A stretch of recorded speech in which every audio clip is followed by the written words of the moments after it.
Okay, lass uns anfangen mit Gebet.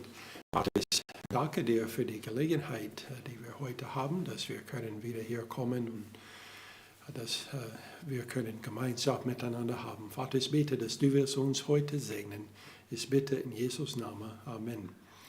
Lass uns zuerst singen, Lied Nummer 306, Keiner weiß wann. 306.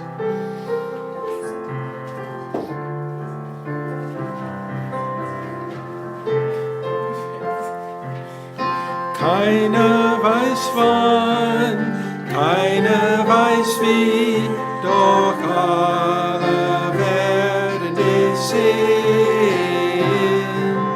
Einer sagt jetzt, ein anderer nie, doch alle werden es sehen.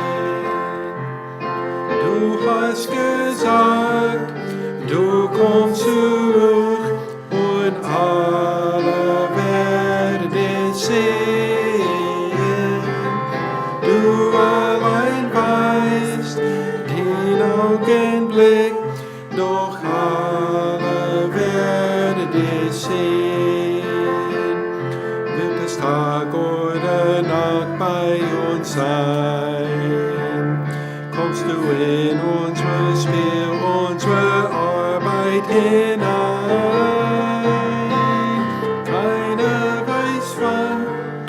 Keiner weiß wie, doch alle werden es sehen. Einer sagt jetzt, ein anderer nie, doch alle werden es sehen. Tänzer beim Tanz, Läufer beim Lauf, sie alle werden es sehen. Schläfer im Schlaf und Käufer beim Kauf, sie alle werden es sehen.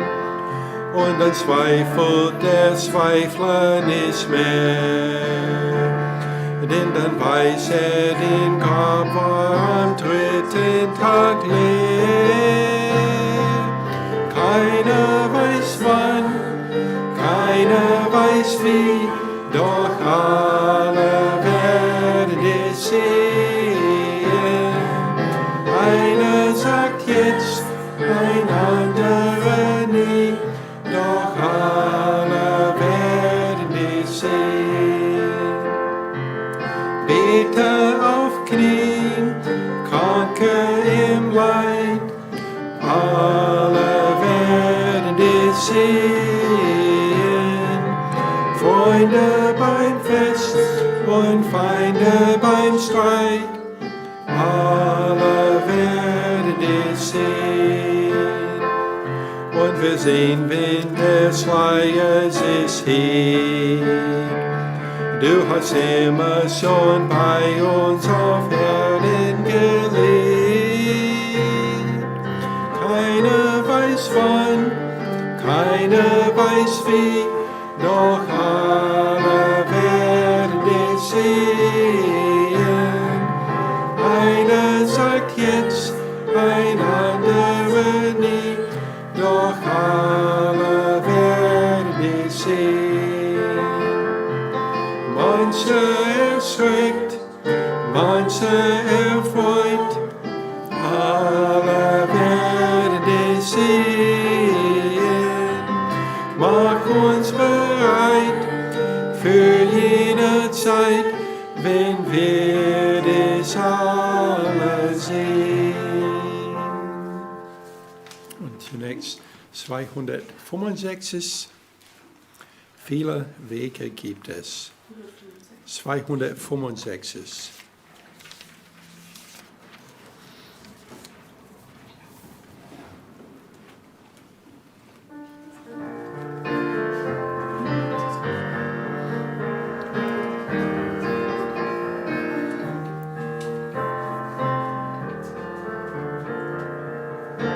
Viele Wege gibt es auf dieser Welt, nur können wir gehen. Und die Frage, die sich nichts mehr dadurch steht, ist welchem Weg es nimmt. Soll es den Weg gehen, der mir gefällt, such es einen, der mir es bequem. Doch nicht was ich denke und wünsche, wie führt, will es gehen. Weise mir Herr einen Weg, das ist wandle deiner Wahrheit. Lass mich erkennen, o Herr, und bekennen, dass du nie einen Fehler machst. Weise mir Herr einen Weg, das ist wandle deiner Wahrheit. Und Amen sinnen und alles beginnen muss, ist, dass du Herr überwachst. Und Amen sinnen und alles beginnen muss, ist, dass du Herr überwachst. Manche Frage stellt sich im Leben mir, doch fehlt auf die Antwort dazu. Und ich frage Freunde von dort und hier und forsche ohne Ruhe. Es bleibt vieles, was keine Antwort hat, bleibt vieles, was rätselhaft ist. Darum frag ich Gott, meinem Herrn, um Rat im Namen Jesu Christ. Weise mir, Herr, einen Weg, das ist allein deine Wahrheit.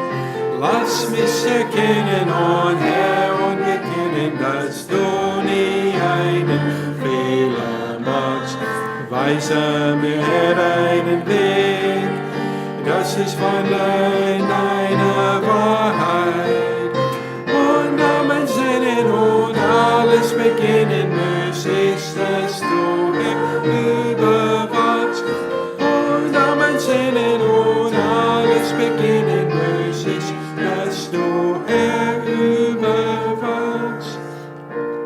Lass uns immer handeln und Jesus sind, so wie es die Bibel uns sagt. Unser Weg führt dann nur zum Himmel hin, wenn man nach Jesus fragt. Überall soll unser Hirte sein, ganz gleich, ob man über ihn sagt. Wenn bei uns ist, sind wir nie allein, am Tag und in der Nacht. Weise mir, Herr, einen Weg, das ist allein deine Wahrheit. Lass mich erkennen, o Herr, und bekennen, dass du nie einen Fehler machst. Weise mir, Herr, einen Weg, das ist allein deine Wahrheit. Und Amen sinnen und alles beginnen muss, ist, dass du Herr überwachst. Und Amen sinnen und alles beginnen muss, ist, dass du Herr überwachst. Und zunächst singen wir 230. Es geht ohne Gott in die Dunkelheit. 230.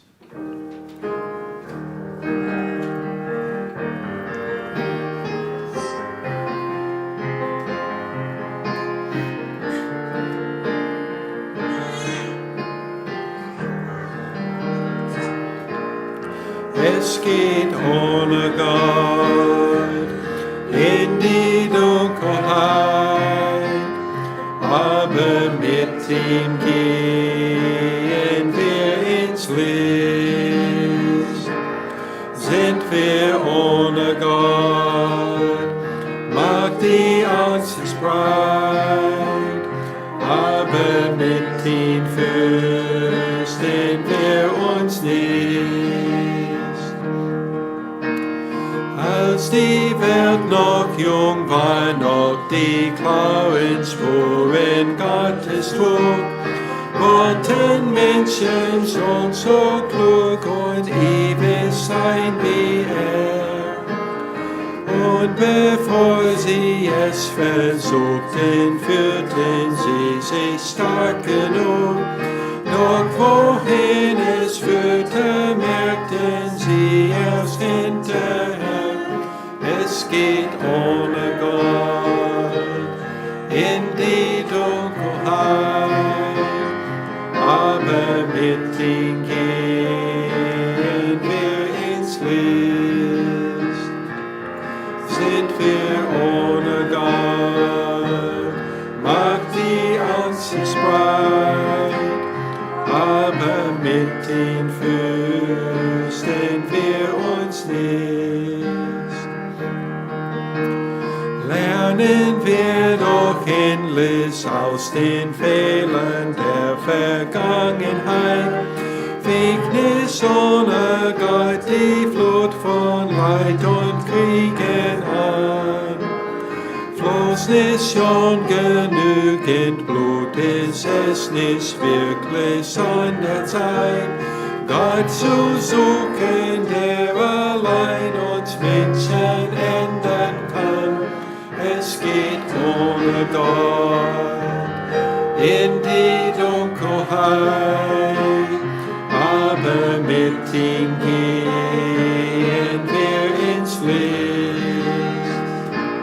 Sind wir ohne Gott, macht die Angst sich breit, aber mit ihm fürchten wir uns nicht. Gott, der uns nicht nötig hätte, wird auch ohne uns nicht sein. Gott ist eigenen Wege gehen. Er lässt uns nicht laufen, lädt uns immer wieder zu sich sein. Kann uns eigentlich denn etwas Besseres geschehen?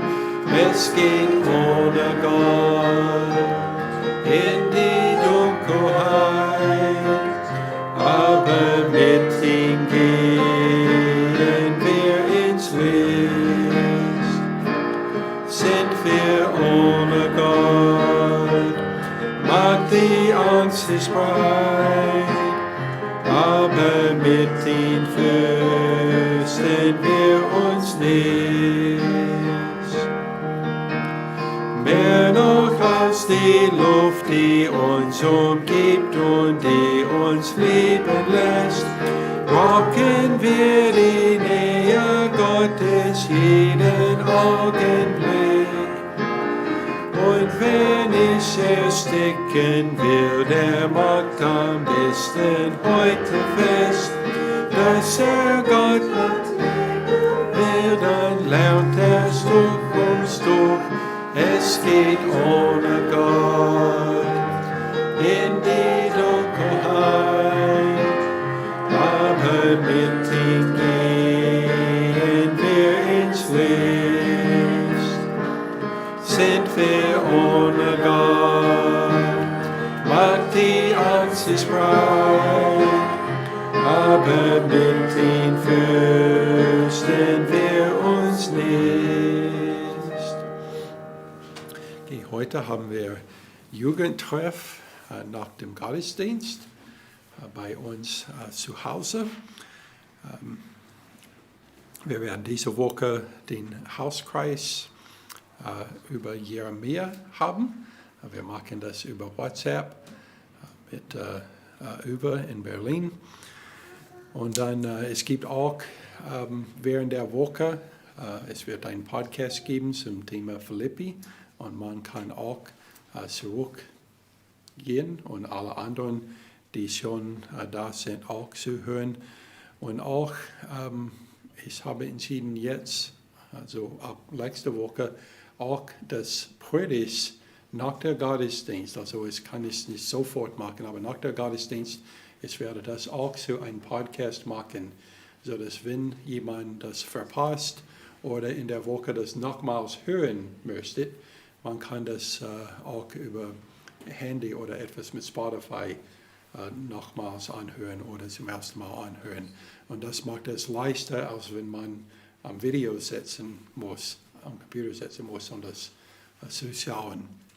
Und also ich habe das diese Woche für Marcia gemacht, weil sie war in Kinderstunde letzte Woche und konnte das nicht so hören.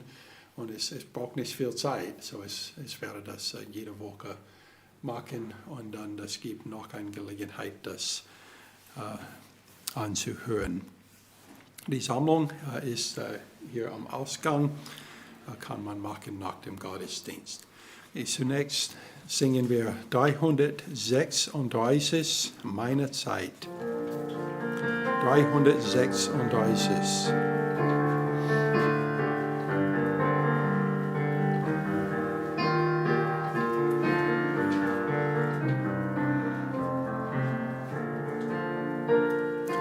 Meine Zeit steht in deinen Händen, nun kann ich ruhig sein in dir. Du gibst Geborgenheit, du kannst alles wenden, gib mir ein festes Herz, mach es fest in dir. Sorgen quälen und werden mir zu groß. Mutlos frag ich, was wird morgen sein? Doch du lädst mich, du lässt mich nicht los. Warte, du wirst bei mir sein. Meine Zeit steht in deinen Händen, nun kann ich ruhig sein in dir. Du gibst Geborgenheit, du kannst alles wenden, gib mir ein festes Herz, mach es fest in dir. Hast und Eile, Zeitnot und Betrieb, nehmen mich gefangen, jagen mich. Herr, ich rufe, komm und mach mich frei, führe du mich Schritt für Schritt. Meine Zeit steht in deinen Händen, nun kann ich ruhig sein in dir. Du gibst Geborgenheit, du kannst alles wenden, gib mir ein festes Herz, mach es fest in dir. Es gibt Tage, die bleiben ohne Sinn, hilflos sie ist, wie die Zeit vernimmt. Stunden, Tagen, Jahre gehen hin, und ich frag, wo sie geblieben sind. Meine Zeit steht in deinen Händen, nun kann ich ruhig sein in dir. Du gibst Geborgenheit, du kannst alles wenden, gib mir ein festes Herz, mach es fest in dir. Zuletzt vor der Gebetszeit singen wir 96, ist trau auf dich, o Herr. 96.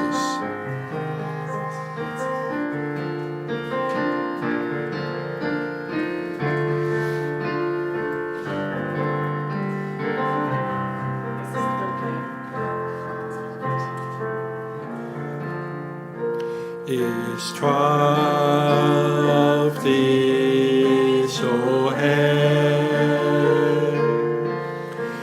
ich sage, du bist mein Gott.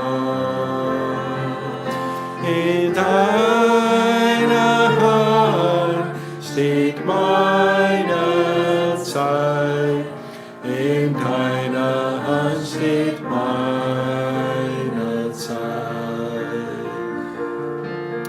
Gelobet sei der Herr, denn er handelt wunderbar. Seine Liebe mir erwiesen und Gute mir gezeigt.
Matthäus 5 und Vers 13. Matthäus 5 und Vers 13.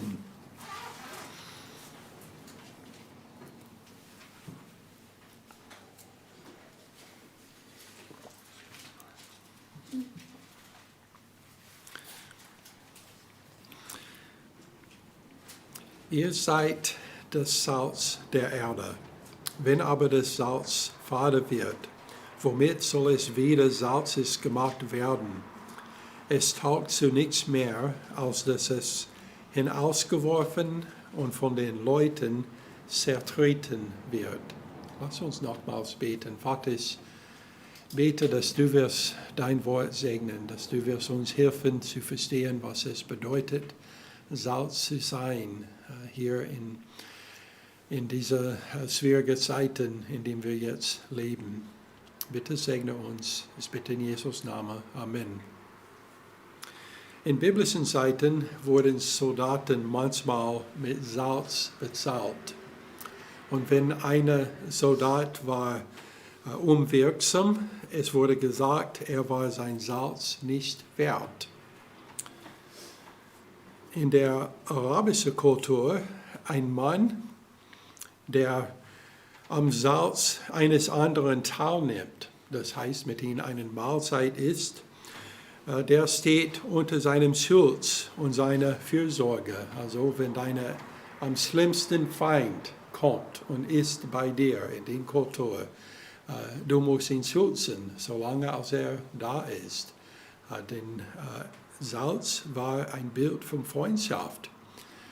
Und es wurde oft benutzt, auch wenn Wunder gemacht wurde. Das sieht man auch im Alten Testament mehrmals. Und Salz wurde auch immer benutzt beim Opfern. So Salz hat sehr viel Bedeutung. Es ist lebensnötig. Wir können nicht leben ohne Salz. Heute ist es ziemlich leicht, Salz zu finden. Also wir können es überall kaufen. In der biblischen Zeit, es war nicht ganz so leicht, Salz zu finden, wie es jetzt ist, aber es war sehr wichtig. Und so Jesus sagt dann in dieser Stelle, er sagt, ihr seid Salz der Erde. Wen hat Jesus als Salz bezeichnet, wenn er sagt, ihr seid Salz der Erde? So von dem Kontext, wir wissen, dass er bezeichnet diejenigen, die zum Reich der Himmel gehören. In Vers 3, die sind genannt die geistlich Armen. Es steht, denn ihre ist das Reich der Himmel. In Vers 4, die Trauenden. Und dann die nächsten Vers, die Sanftmutigen. Und dann alle, die nach der Gerechtigkeit hungern und dürsten, die Barmherzigen, alle, die reines Herzen sind, in Vers 8. In Vers 9, die Friedfertigen. Es steht, denn sie werden Söhne Gottes heißen. Und dann in Vers 10, alle, die um der Gerechtigkeit willen verfolgt werden. Und es steht wieder, denn ihre ist das Reich der Himmel. Und so die Leute, die gehört zum Reich der Himmel, die, sagt Jesus, sind Salz, die Salz der Erde. Wir können das auch anders erklären, damit es leichter zu verstehen ist. Jeder, der glaubt an Jesus Christus, ist Salz. Johannes 3, Vers 3. Es steht, Jesus antwortete und sprach zu ihm, wahrlich, wahrlich, ich sage dir, wenn jemand nicht vom Neuen geboren wird, so kann er das Reich Gottes nicht sehen. So jeder, der neu geboren ist, gehört zu dem Reich Gottes. Johannes 3, 16. Denn so sehr hat Gott die Welt geliebt, dass er seinen eingeborenen Sohn gab, damit jeder, der an ihn glaubt, nicht verloren geht, sondern ewiges Leben hat. Und dann Johannes 1, 12 bis 13. Allen aber, die ihn aufnahmen, denen gab er das Anrecht, Kinder Gottes zu werden, denen, die an seinen Namen glauben, die nicht aus dem Blut, noch aus dem Willen des Fleisches, noch aus dem Willen des Mannes, sondern aus Gott geboren sind. Also wir sind Salz der Erde, wenn wir Kinder Gottes sind. Das Verb wurde in der Gegenwart verwendet. Es steht, ihr seid Salz der Erde. Dies bedeutet, dass es ist nicht unser Ziel, Salz zu sein. Also ich habe mal Predigt gehört, wo jemand sagt, dass wir sollen Salz sein. Also Jesus sagt, wir sind schon Salz. Also gutes Salz oder schlechtes Salz, aber wir sind Salz. Wenn wir gehören zu sein Reich, wir sind Salz und wir werden weiterhin Salz sein. So eine andere Frage, der ist auch sehr wichtig, ist, was ist die Natur vom Salz? Also erstens, Salz ist ein Konservierungsmittel. Also ich bin einer, der gern Bacon isst. Und ich habe gemerkt, dass manchmal esse es nicht schnell genug. Manche kauft 2 Packungen bei Kaufland jede Woche und so es gibt 7 Stück in jeder Packung. Und so ich esse 2 jeden Tag für Frühstück. Und am Ende des Pakets manchmal die Farbe ist nicht mehr so schön. Man kann Salz nicht verwenden, um verdorbenes und unreines Fleisch unverdorben und rein zu machen. Also ich wünsche, dass man könnte das so machen, dass wenn das Bacon ist verfault, dass es könnte ein bisschen Salz drauf und dann das trotzdem essen. Das wäre schön. Aber so funktioniert Salz nicht. Salz kann aber die Ausbreitung von Verdorbenheit auf das verhindern, was sonst verdorben wurde. Also als mein Vater ein Kind war, die haben eine Räucherkammer gehabt, also ein Gebäude, wo die haben das Fleisch aufgehängt und die haben ständig ein Feuer da, damit die Fliege und alles wegbleiben würde. Aber das reicht nicht. Man musste auch Salz verwenden, damit das Fleisch nicht verdorrt. Also Salz ist sehr wichtig. So was hat das zu tun mit uns, wenn Jesus sagt, wir sind Salz? Also die gottlose Welt, in der wir leben, wird nicht weniger gottlos, weil wir hier sind. Nur Gott kann das Herzen von Menschen verändern. Also die Welt, die schon verdorben ist, bleibt verdorben, denn obwohl wir hier sind. Nur Gott kann die ändern. Aber wir können die Ausbreitung des Bösen verhindern, indem wir verhindern, dass es die volle Kontrolle hat. Also wir sind hier als Konservierungsmittel. Edmund Burke, also vor 300 Jahren oder mehr, hat gesagt, das Böse triumphiert allein dadurch, dass gute Menschen nichts unternehmen. Also wenn wir unsere Aufgabe als Salz nicht erfüllen, dann das Böse steigt. 2. Thessalonicher 2 und Vers 3. Es steht, lasst euch von niemandem in irgendeiner Weise verführen, denn es muss unbedingt zuerst der Abfall kommen und der Mensch der Sünde geoffenbart werden, der Sohn des Verderbens. So interessant, dass hat diesen Namen bekommen, Sohn des Verderbens. Und dann in Vers 6 steht, und ihr wisst ja, was jetzt noch zurückhält, damit er geoffenbart werde zu seiner Zeit. Denn das Geheimnis der Gesetzlosigkeit ist schon am Wirken, nur muss der, wer jetzt zurückhält, aus dem Weg sein, und dann wird der Gesetzlose geoffenbart werden. Also der Heilige Geist ist offensichtlich im Blick hier, aber nicht nur der Heilige Geist.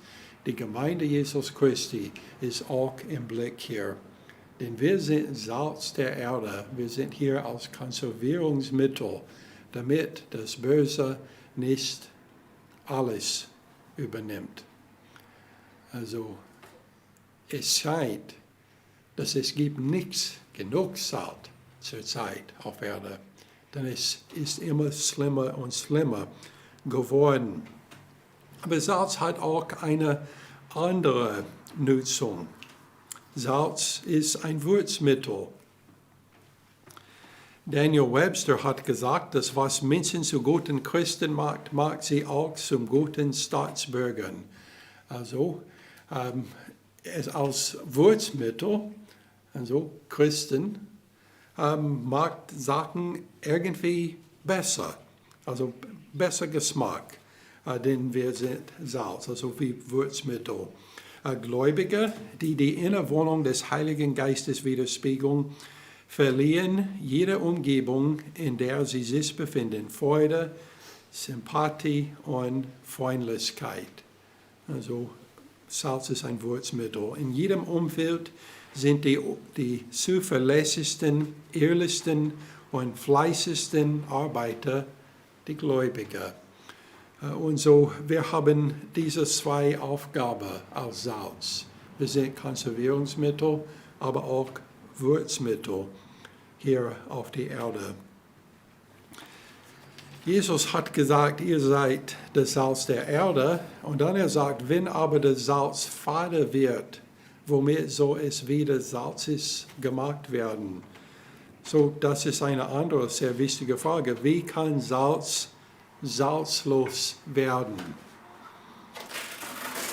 So in der Antike, also zur Zeit, als Jesus Christus hier auf Erde wurde, haben Versuche, Salz abzubauen, häufig zu Kontaminationen geführt. Also man geht und man versucht, Salz aus der Erde zu holen und man bringt es zurück und man hofft, dass man hat gutes Salz, aber dann man merkt, dass es war salzlos.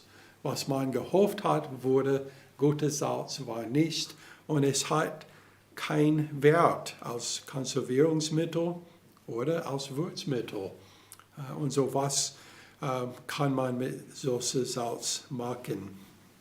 Das Wert vom Salz liegt in der Tatsache, dass es sich von dem unterscheidet, auf das es angewendet wird.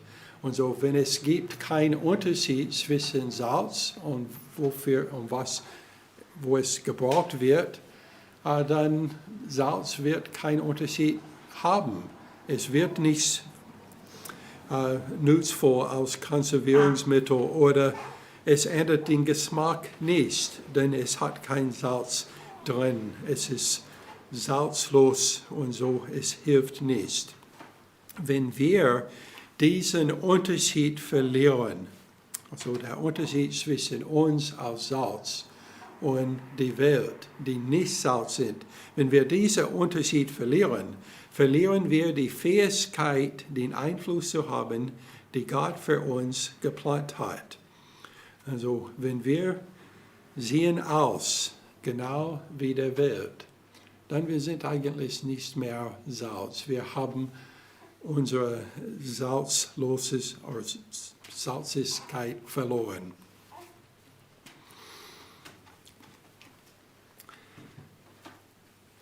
Ich werde jetzt ein paar andere Zitate von Edmund Burke geben. Er hat sehr vieles gesagt über dieses, die Sachen gesagt, die passen zu dieses Thema. Denn er hat auch gelebt in einer sehr schwierigen Zeit. Er hat gesagt, ein Volk gibt niemals seine Freiheit auf, außer in irgendeiner Verblendung. Und das passt auch jetzt, als wir schauen wollen, wir denken an die Coronavirus und an das Gewalt, was jetzt aufgetaucht hat in sehr vielen Ländern. Und mit dieses Virus, Leute haben sehr viel Angst. Und so, weil sie haben Angst, sie geben ihre Freiheit ab. Das war auch geschehen zum 11. September. in Amerika, wo wir haben sehr viel Angst gehabt danach wegen Terrorismus.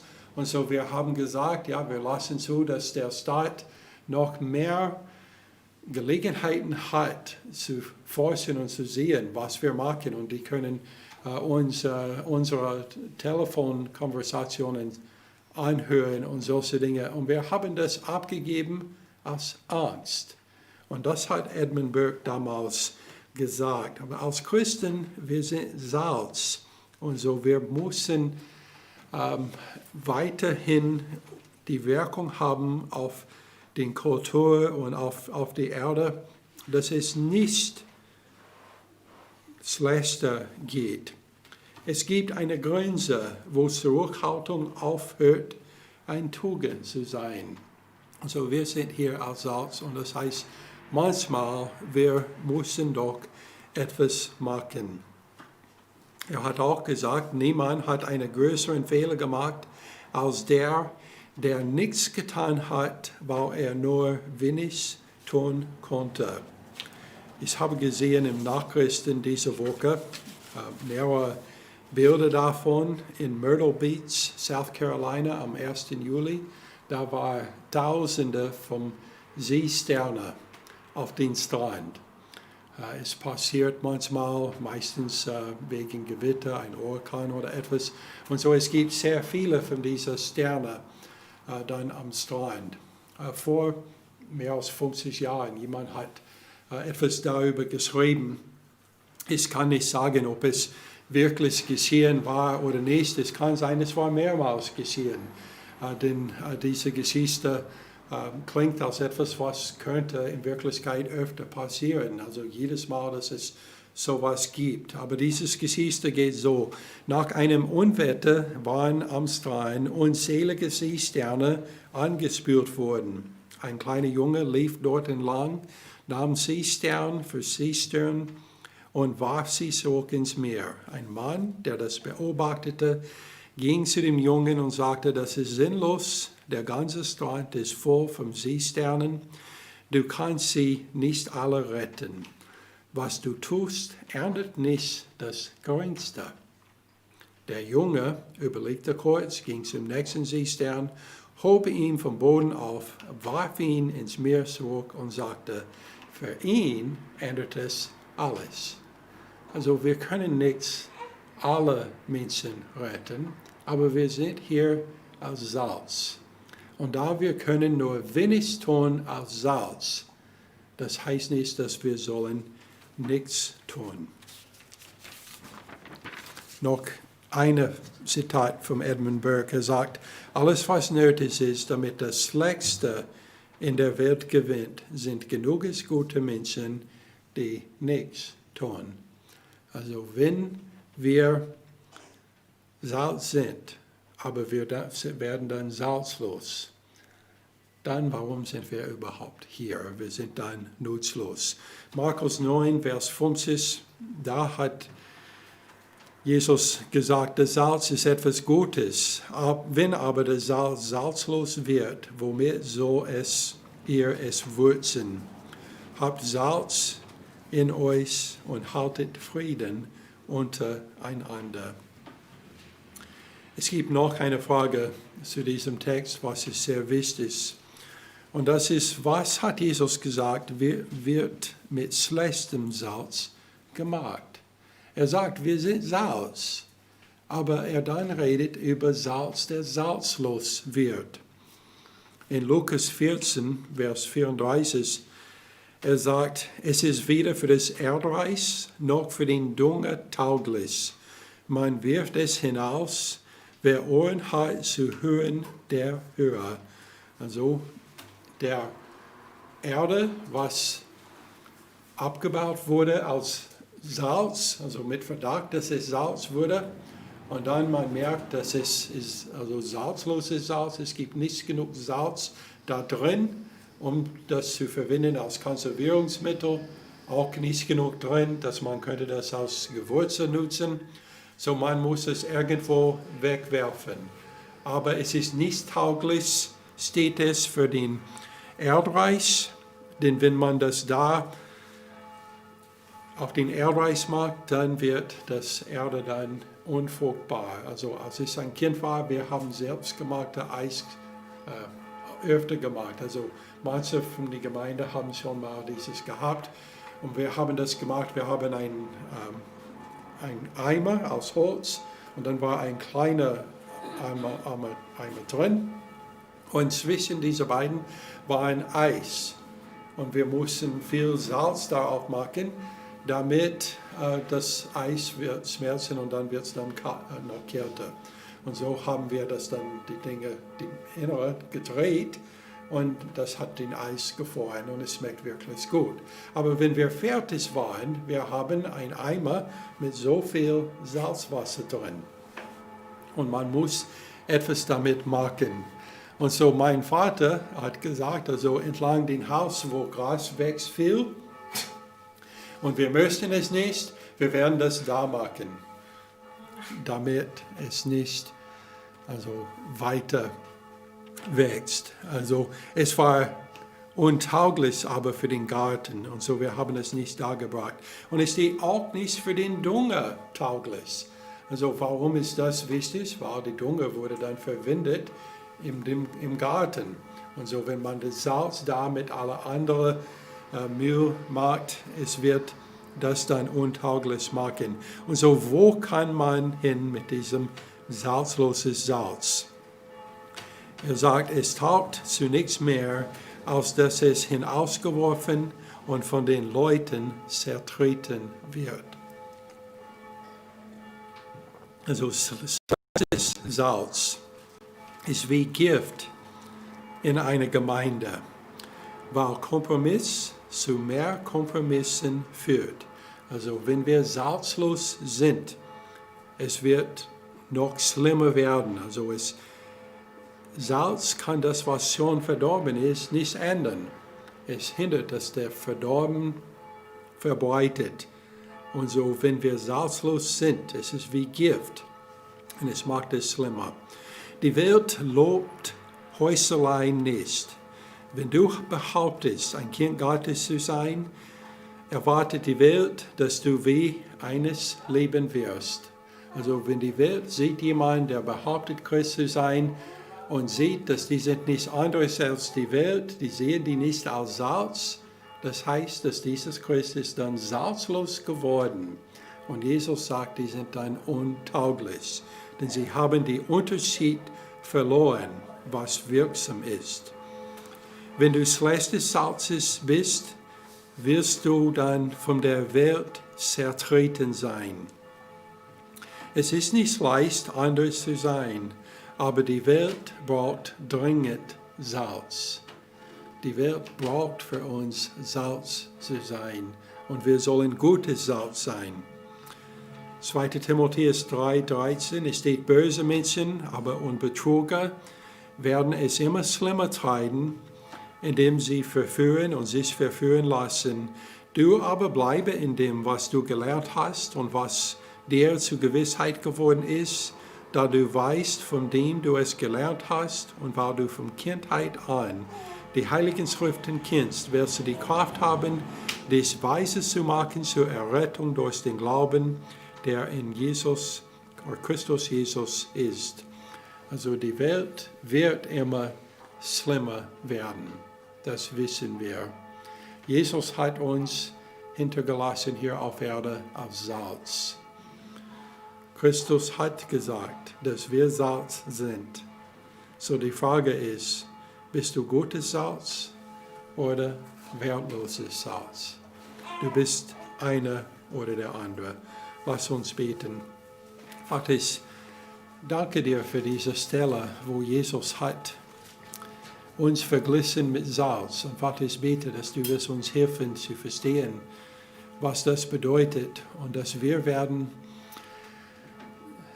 denken an diesen Unterschied zwischen uns als Salz und die Welt, die Salz braucht. Und dass wir werden das machen, was nötig ist, damit wir werden gutes Salz sein und nicht wertloses Salz, der keine Wirkung hat an anderen. Ich bitte in Jesus' Namen. Amen. Zum Schluss singen wir dann noch ein Lied, 217, so wie ich bin, 217.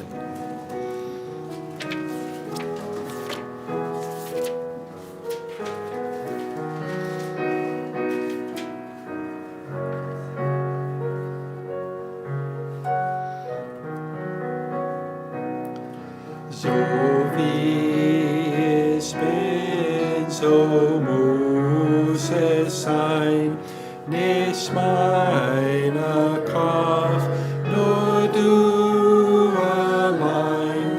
Dein Blut wäscht mich von Flecken rein, o Gott, lass mich kommen.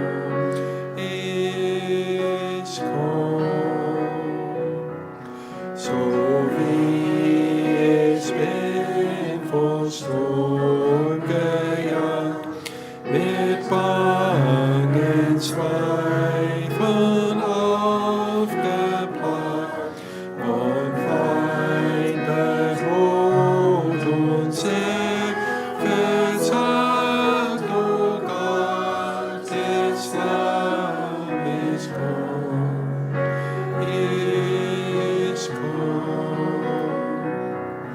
So wie ich bin, blind komm und her, such ich, was mir gebricht bei dir, Licht reicht und deine Gnade zieh, o Gott, ich lass mich kommen.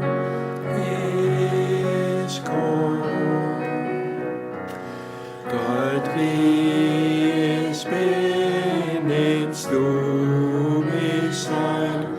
Die Sonnenschuld ist abgetan. Alles auf dein Wort bauen kann. O Gott, ich lass mich kommen.